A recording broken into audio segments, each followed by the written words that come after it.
The Selfish Giant. By Oscar Wilde. Every afternoon, as they were coming from school, the children used to go and play in the giant's garden.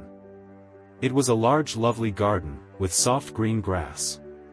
Here and there over the grass stood beautiful flowers like stars, and there were 12 peach trees that in the springtime broke out into delicate blossoms of pink and pearl, and in the autumn bore rich fruit. The birds sat on the trees and sang so sweetly that the children used to stop their games in order to listen to them. "How happy we are here," they cried to each other. One day the giant came back.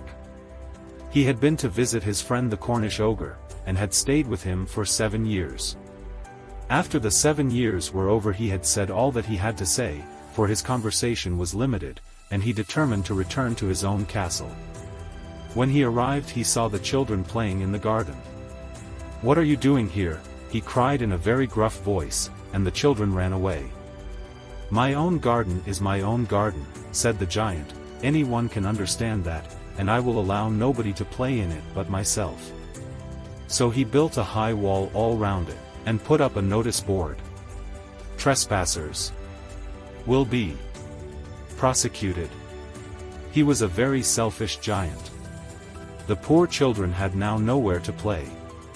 They tried to play on the road, but the road was very dusty and full of hard stones, and they did not like it.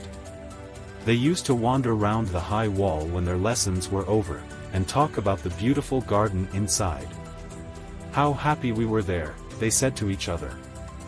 Then the spring came, and all over the country there were little blossoms and little birds. Only in the garden of the selfish giant it was still winter. The birds did not care to sing in it as there were no children, and the trees forgot to blossom. Once a beautiful flower put its head out from the grass, but when it saw the notice board it was so sorry for the children that it slipped back into the ground again, and went off to sleep. The only people who were pleased were the snow and the frost. "Spring has forgotten this garden," they cried, "so we will live here all the year round." The snow covered up the grass with her great white cloak, and the frost painted all the trees silver. Then they invited the north wind to stay with them, and he came.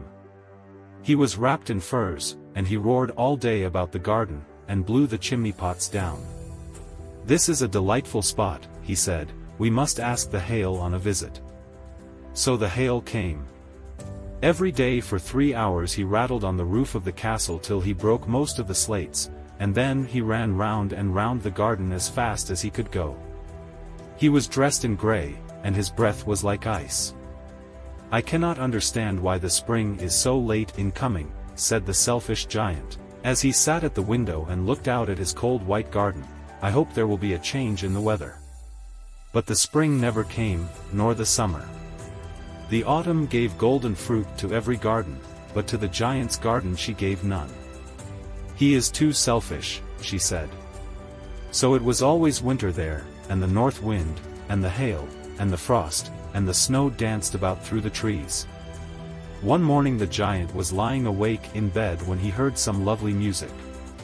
It sounded so sweet to his ears that he thought it must be the king's musicians passing by. It was really only a little linnet singing outside his window, but it was so long since he had heard a bird sing in his garden that it seemed to him to be the most beautiful music in the world.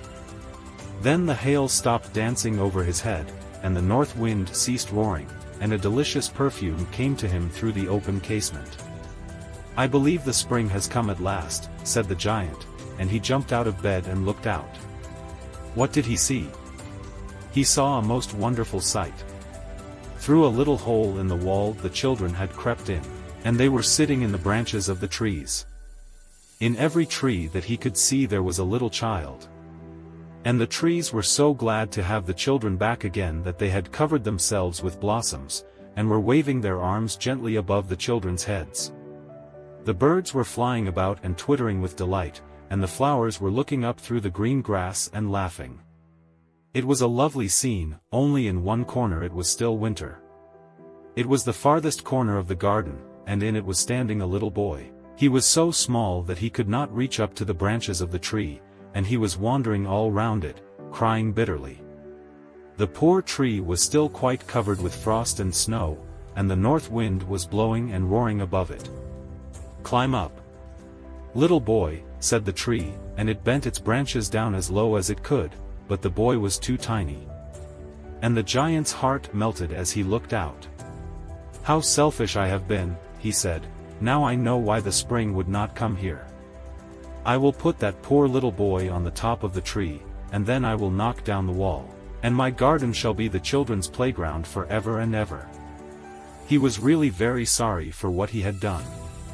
So he crept downstairs and opened the front door quite softly, and went out into the garden. But when the children saw him they were so frightened that they all ran away, and the garden became winter again. Only the little boy did not run, for his eyes were so full of tears that he did not see the giant coming. And the giant stole up behind him and took him gently in his hand, and put him up into the tree. And the tree broke at once into blossom, and the birds came and sang on it, and the little boy stretched out his 2 arms and flung them round the giant's neck, and kissed him. And the other children, when they saw that the giant was not wicked any longer, came running back, and with them came the spring. "It is your garden now, little children," said the giant, and he took a great axe and knocked down the wall. And when the people were going to market at 12 o'clock they found the giant playing with the children in the most beautiful garden they had ever seen. All day long they played, and in the evening they came to the giant to bid him goodbye. "But where is your little companion?" he said, "the boy I put into the tree." The giant loved him the best because he had kissed him. "We don't know," answered the children, "he has gone away." "You must tell him to be sure and come here tomorrow," said the giant. But the children said that they did not know where he lived, and had never seen him before, and the giant felt very sad. Every afternoon, when school was over, the children came and played with the giant, but the little boy whom the giant loved was never seen again. The giant was very kind to all the children, yet he longed for his first little friend, and often spoke of him. "How I would like to see him," he used to say.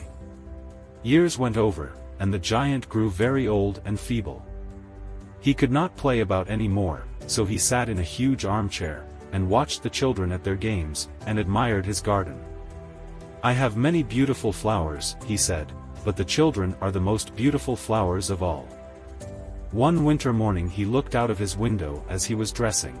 He did not hate the winter now, for he knew that it was merely the spring asleep, and that the flowers were resting. Suddenly he rubbed his eyes in wonder, and looked and looked.